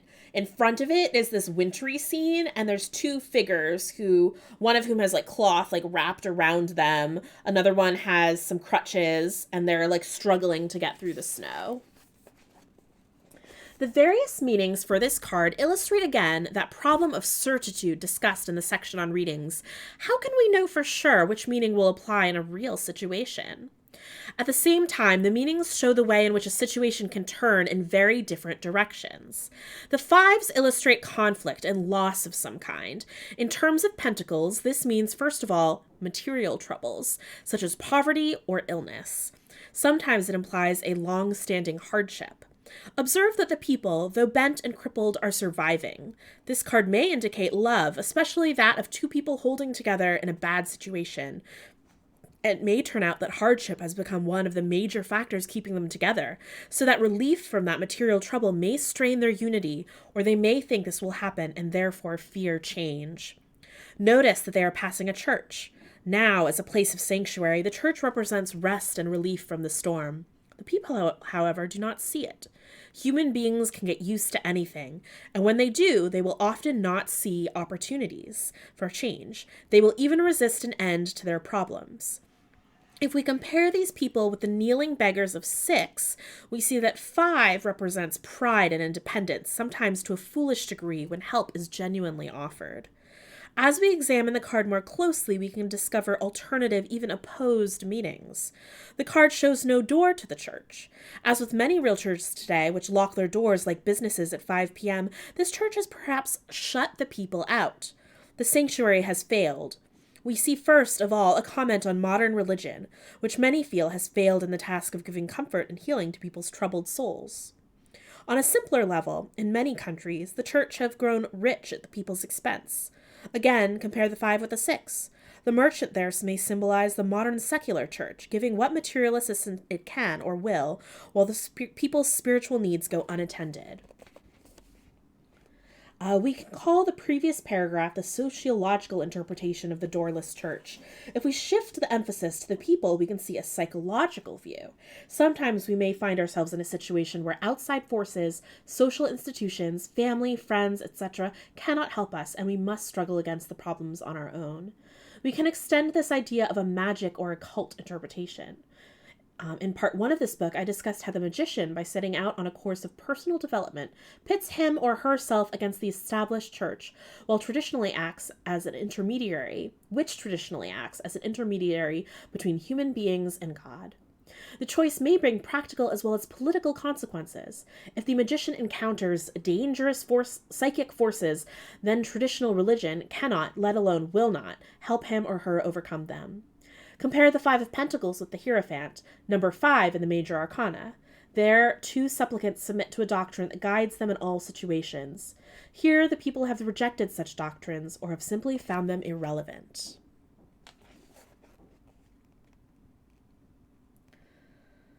Oh, goodness. So that kind of gives you an idea of the depth in which this book analyzes those Rider-Waite cards especially. You can definitely tell from that excerpt that it will be most helpful if your deck pulls from Rider-Waite, because she talks about even ooh, found a little bookmark that popped out of the book. Even about the 2 people who are not present in the card that we were examining. So I don't know if I would take 2 lovers who are clinging to each other because they fear change and that only their struggle brings them together from this rat. Maybe in the context of other cards or situation that I'm reading, I might come to that conclusion, but not from the card itself. Oh, Jess, thank you for introducing. Folks. Yes, that is our little bat Jarmathy. If you have your Prime sub still, you can get 5 Jarmathys. Jess, I don't know if you've noticed or if it has been approved yet, but I got rid of the drinking potion emote and brought back the heck Jarmathy. Because I know you liked it so much, and I kind of wanted it to be all 5 of our little white Honduran bat friend. Oh, Killer Haku, thank you so much for that sweet compliment. You have a wonderful reading voice. We do story times here on Sundays if you want to hear a lot more reading. But yeah, that's just a little excerpt from this book that a lot of folks say that if you're into tarot is a must read. Oh, we're waiting for Twitch to approve our heck bat. The other resource I wanted to talk about is from Biddy Tarot, which is a resource a lot of folks use. And this is called Intuitive Tarot. This was actually a gift from my lovely friend TK, who is playing Garden Paws or Garden Claws with me tomorrow. And they got me this because for the past 2 years that we've known each other, one of my New Year's resolutions, my spiritual New Year's resolution has been that I really want to learn all of the meanings of tarot. I know I just said that you don't have to have things memorized, and you don't, and I don't feel bad when I look up books, but I do, it's just like a personal goal that I would really love to feel like my noggin is holding on to that information. And this book is a really different approach from, say, like reading. I mean, I don't think you're meant, I mean, I'm not going to judge how people use guidebooks. I don't think you're meant to read a guidebook all the way through like a book. I think you're meant to use it as a reference as you're doing your readings. If you want to read it all the way through, go for it. I mean, when I started playing D&D, I read the Player's Handbook cover to cover. So that's certainly something one could do. But what Intuitive Tarot does is it starts you off organizing your deck. So I want to do it with, hold on, let me back up. You organize your deck and you go through like each suit and you really pick out what seems like symbols, like in Cups cards, you might notice that a lot of the cards show water. In some cards, the water might be a really vivacious river. Water is really active. In other cards, it might be a stagnant puddle, or there's just like a little trickle of water. But you might notice that symbol running through that whole suit. Intuitive Tarot asks you those sorts of questions, lets you know what to look for. And it's meant as a 1-month little program that you do for yourself. The first ones are easy. They're stuff like get a tarot deck. And you read about like what is tarot. Then you start breaking down one suit of your choice. Then you start learning what the different numbers in the suits mean. And I'm going to be honest, I don't know what comes next after that because, and this is why I kind of paused and wanted to back it off, I've started and stopped this, I think, 3 times. Life stuff kept coming up, and you know what? When in the year of 2020, I'm not going to be so hard on myself about tarot card reading. I'm going to be gentle. But I've loved what I've started with Intuitive Tarot. Lil Jordan Lane says, that sounds really approachable. I agree. What I started, the days of this that I did were really approachable. They broke it down in a way that helped me figure out what do I even look for to get started understanding my tarot deck. And I like that it's catered towards like your individual tarot deck, not just a Rider-Waite tarot deck. I believe later on, just from a flip through, yeah, here we go. I'll show you these pages. Hopefully this is in focus. I can't see because I'm behind the book. But it'll talk about like really common symbols in different tarot decks and what that means. Oh, TK is still here. TK, yeah, thanks for this awesome present. So I kind of want to start this again and try to make it all the way through. I don't know if I will necessarily do 1 lesson per day, but at least at the beginning, there's some that you can do, or I could totally do like 2 a day. So I can at least get through a week's worth within a week, even if I'm doing a couple on a day instead of 1 per day. Oh my gosh. Der Panduin, it's 4 a.m. for you. Get some rest, please. Please get some water in you and then go to sleep. When I do Intuitive Tarot this time, I really want to do it with my Forager's Daughter deck because I feel like I get this symbolism. It jumps out at me. I notice things. And so I think these are going to pair really well together. Which brings me to a question, actually. Are folks enjoying this tarot stream? Do you have more tarot questions? Would you be interested in my doing a weekly stream about my progress with intuitive tarot? Because, I mean, I can do it totally on my own, but I could also like do a lesson, like do a week's worth of lessons and then talk about what I've learned and point out different cards. And maybe we can read excerpts about certain cards from some of these different resources I talked about and kind of compare the approaches.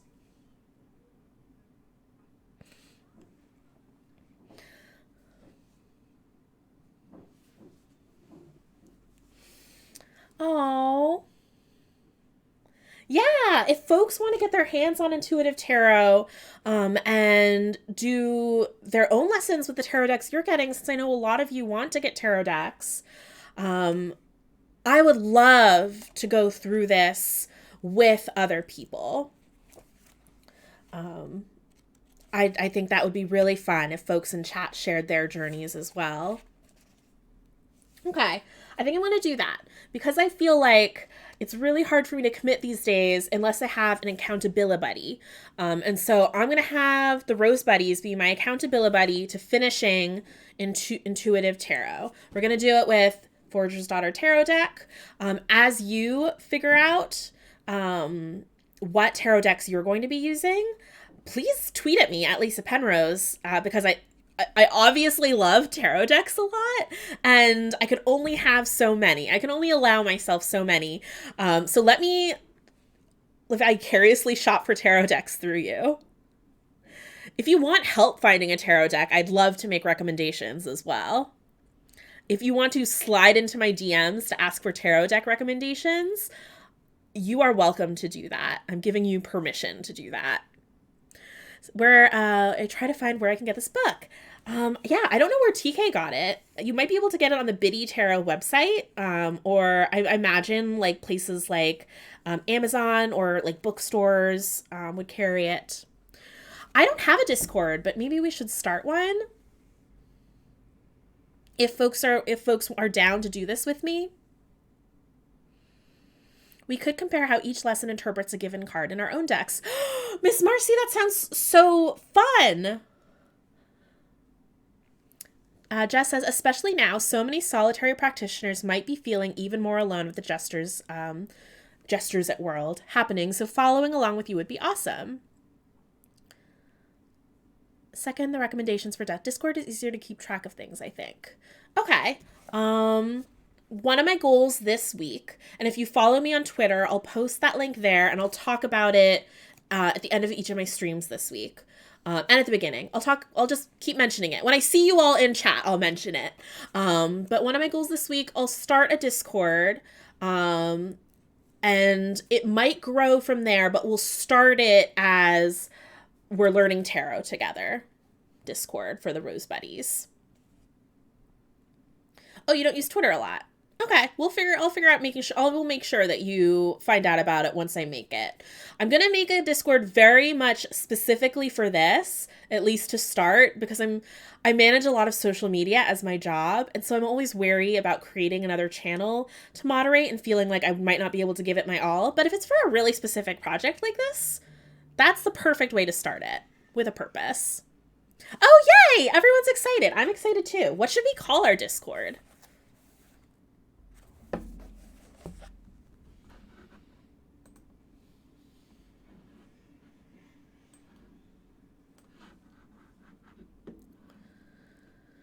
I still need to translate my kombucha kefir recipe. We will for sure have an off-topic section of this Discord so you can tell us your kombucha recipe, because I am down for that.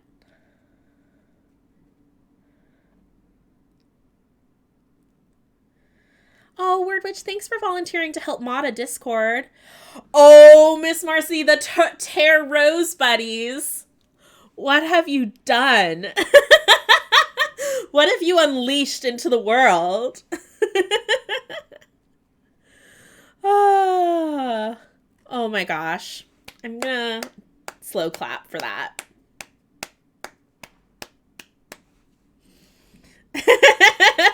Miss Marcy started a movement.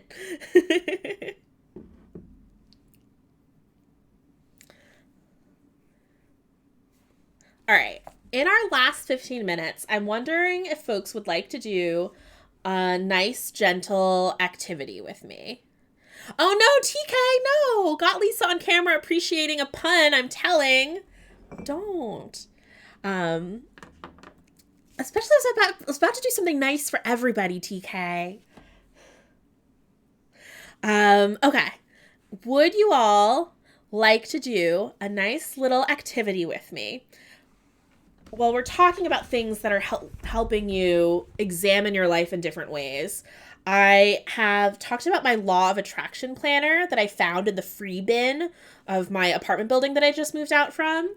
And it has so many great handouts and activities at the front. And one of them is questions to empower your day. And you're supposed to start every day asking yourself these 10 questions. Which really are like 30 questions because each of the questions is asked in 3 different ways. I don't do that, but I have started to ask myself one of those little 10 groupings of questions, and I find it really puts me in a different headspace. It shifts my headspace. So I would like to do that with everybody, and you can share in chat whatever you want to share. If you're not comfortable sharing and just kind of want to think about things on your own, no one's going to judge you for that. That is fine. Yeah, exactly, Miss Marcy. It's just another way of setting an intention for the day. Sometimes answering a question is easier than coming up with something just out of the air. All right, so the question I want to ask everyone in chat, and I would love if you share if you're comfortable, is what are you excited about? That's the first part of the question. What are you excited about? While chat catches up with the stream with a little bit of delay and folks who want to share in the chat, I will share that I'm really excited about moving to the new house. It's an exciting life change. We're first-time homeowners. Dusty has built garden beds and we've ordered seeds for our fall winter vegetables.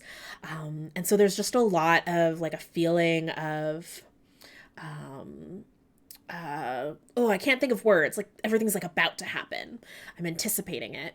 I'm also really excited about just doing more of these non-D&D, non-gaming, just chatting, witchy sort of streams and sharing that side of myself. I'd mentioned at the start of the stream that I was really, really nervous, honestly.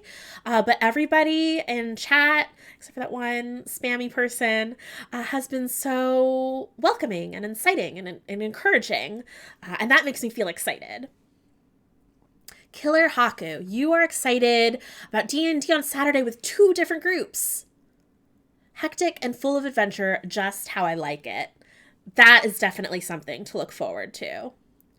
Drift Compatible says, in 3 weeks, I'll finally get to live with my fiance, even if it's all moving stress up until then.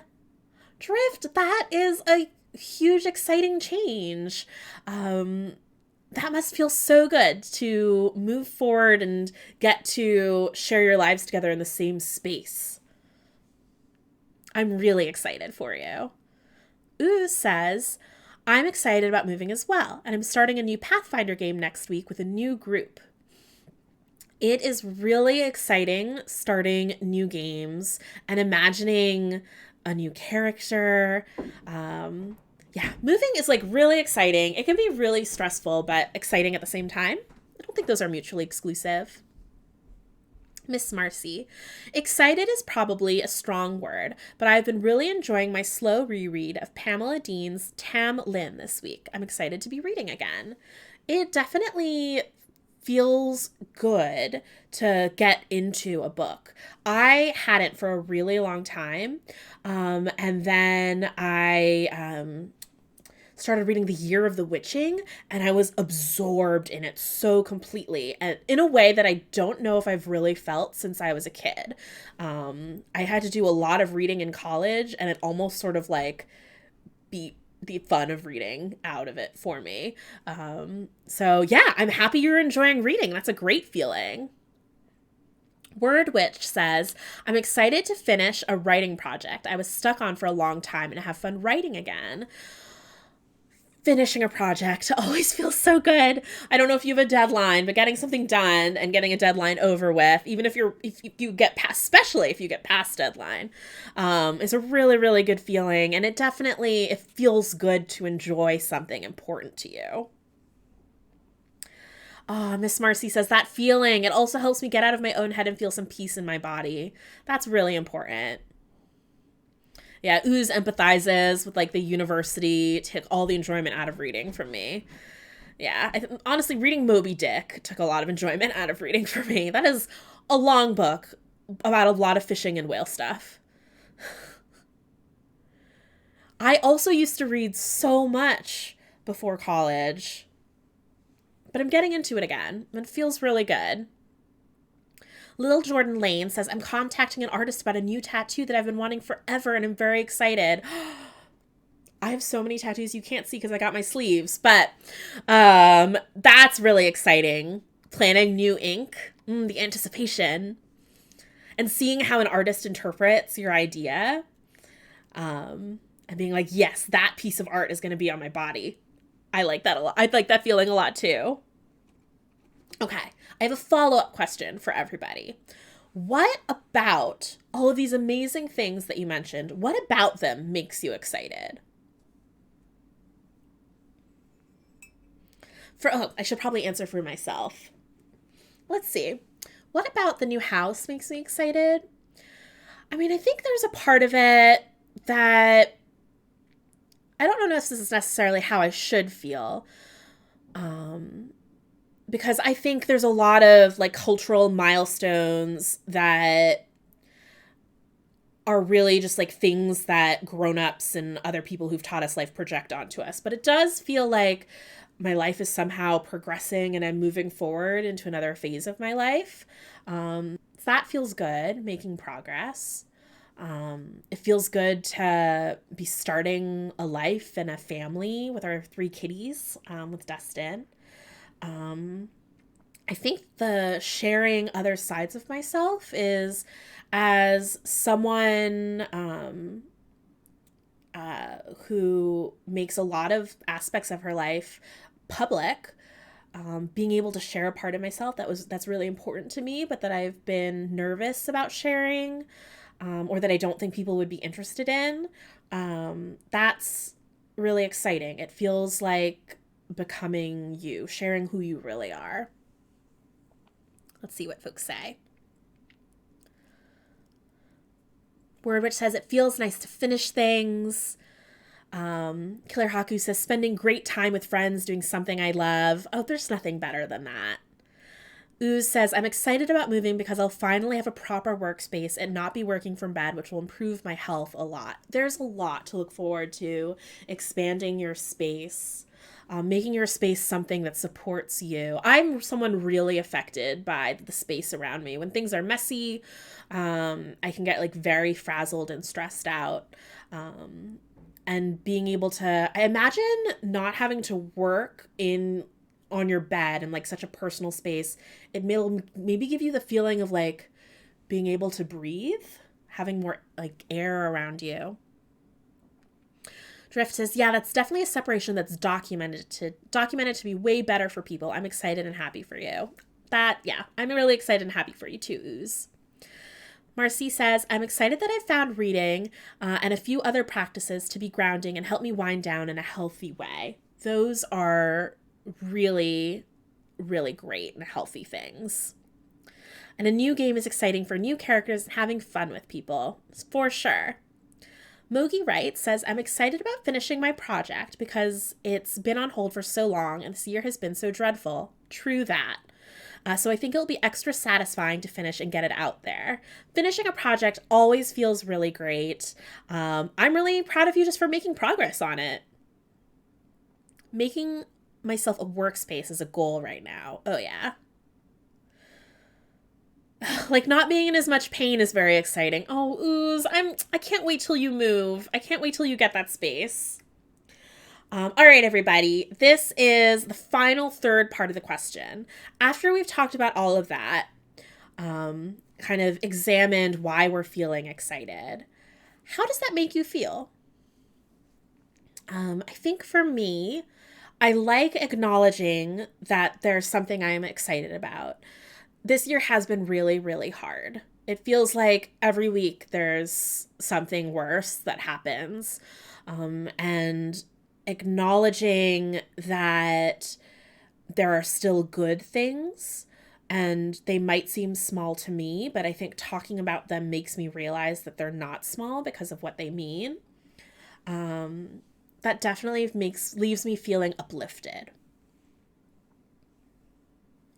Ooh, Lil Jordan Lane says, I bought a Kindle because the library was closed and I've been reading so much more. It's been really wonderful. I found my Kindle while I was unpacking and felt tremendous joy that I located it. So Lil Jordan Lane, I feel you about that. I'm really happy that you found something that's helped you read more, especially if that makes you feel good. Drift says, it makes me feel better. I try to find the silver lining and remembering that they're there, that good things are on the other side of bad things. It really helps. It keeps me going. I'm really glad. I'm really glad it makes you feel that way. Drink some more of our tea. It has finally reached Lysa temperature.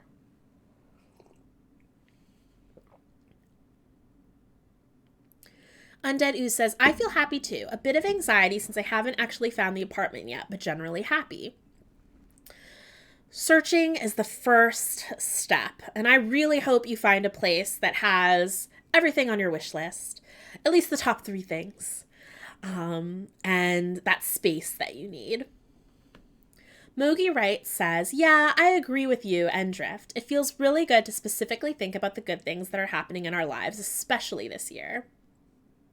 Miss Marcy says, Lysa, that's beautiful, and now I just want to ape your answer.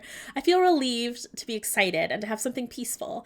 I also want to get in a better habit of sharing about myself and connecting on other levels, like you said. Oh, thank you for sharing that. It definitely feels good to feel like you can be you around people. Honestly, when I first found Dungeons and Dragons, that was something that really changed how I felt about myself. I was in this really weird depressive state. I've talked about it a lot in interviews. But the short version of that is I was mega depressed. And when I started playing D&D with folks, through pretending to be other people, I felt like I was finding acceptance in this group of people at my friendly local game store, people who started out as strangers. I felt like I was being accepted for me because even though I was pretending to be my characters, role play is something that can be so personal, your style of play. And there was something personal about each character I created. I don't know if I did it purposefully. I think it was really subconscious. But that people loved my characters, that they loved playing with me, that they enjoyed my creativity, really gave me a lot of confidence. Which I guess is a long way of saying getting to be you and feeling accepted for being you is one of the most uplifting things. Killer Hawk says, happy, duh. Also feeling a very I feel God in this Chili's tonight meme moment. This chat is so lovely. It's so nice chatting with everyone, and this is such a nice space. Oh, that is all I want to do. Just have like a nice, chill, really supportive space and to foster that sort of community. That's all I want to do in everything I do. Miss Marcy, did you read my mind, my diary? I have so many related thoughts about writing and role-playing. I feel like a lot of people feel that way with role-playing, and that's why you find a lot of people who feel like they're misfits playing Dungeons and Dragons, and you feel like you find your people. It's because that resonates with a lot of folks. Oh, Ooze. This is always a nice and chill space to be in, I think. Oh, everyone's making me feel so good. Let me drink some smoky tea. Just drinking those good feels.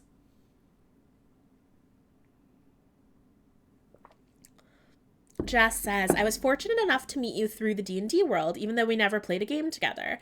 It's been so great to get to learn more of the real you as we became friends instead of associates. Beyond that, just the person who manages D&D communities, but you already know that. I love you and you're wonderful. Jess, if you're trying to make me cry, get the heck out of here. Oh. Oh, Ooze.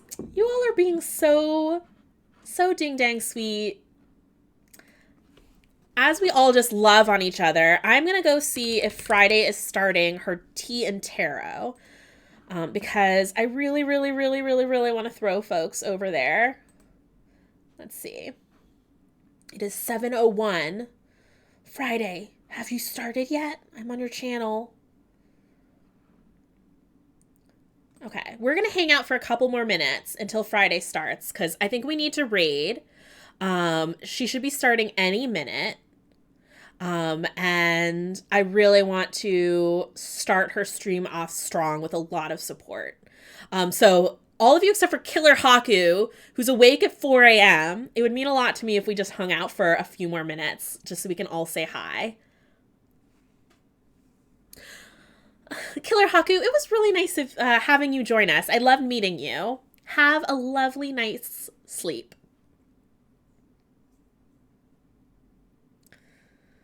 Oh, Miss Marcy, this may have replaced Storytime as my favorite Rose Buddies stream. Thank you. Was there a part of the stream that you particularly liked? Was it the topics? Did you like our little activity at the end? Because I'm so in love with my planner with like all of these amazing things that just make me feel good. Like there's so many. I don't want to show all of these because I've kind of filled out some of these worksheets. Hold on. There's like all like these goal setting worksheets, but I loved those power questions at the beginning. They are fantastic. I see that Friday has started. Okay, everybody, thank you so much for hanging out with me and supporting me on our first little Tarot Talks Tuesday. Get your Jarmathies ready to raid. I will see you tomorrow, 5 p.m. Pacific time for Garden Pause with TK, a nice gentle game stream. Let's go make Friday feel glorious. Good night, everybody.